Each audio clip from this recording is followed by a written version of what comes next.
എല്ലാവർക്കും പുതിയ വീഡിയോയിലേക്ക് സ്വാഗതം. നമുക്ക് സാമ്പാർ ചീര ഉപ്പേരി വയ്ക്കാം. അപ്പോൾ ഇതാണ് സാമ്പാർ ചീര, പരിപ്പ് ചീര എന്നൊക്കെ പറയുന്നത്. ഒരുപാട് ഔഷധ ഗുണമുള്ള ചീര കൂടിയാണ്. അപ്പോൾ നമുക്കിത് പറിച്ചെടുക്കാം.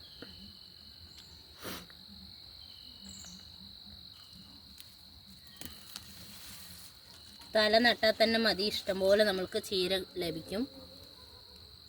അപ്പോൾ എല്ലാവരും വീട്ടിലൊരു ചെറിയൊരു തല കിട്ടുകയാണെന്നുണ്ടെങ്കിൽ നട്ട് പിടിപ്പിക്കുക.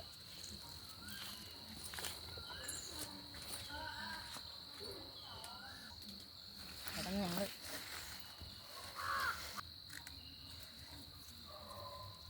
നമ്മുടെ സാമ്പാർ ചീര എത്രയും കിട്ടിയിട്ടുണ്ട്. ഉപ്പേരി ഉണ്ടാക്കണം, അതൊരു വീഡിയോ ആയിട്ട് ചെയ്യാം. ഇതൊരു ചീരയാണ്, ഇത് പച്ചച്ചീര. ഇത് ഒരു ചീരയാണ്, പക്ഷെ ഇതിൻ്റെ പേരറിയില്ല. ഫ്രണ്ടിൻ്റെ വീട്ടിൽ നിന്ന് കൊണ്ടുവന്നിട്ട് നട്ടതാണ്. ചുവപ്പ് ചീര.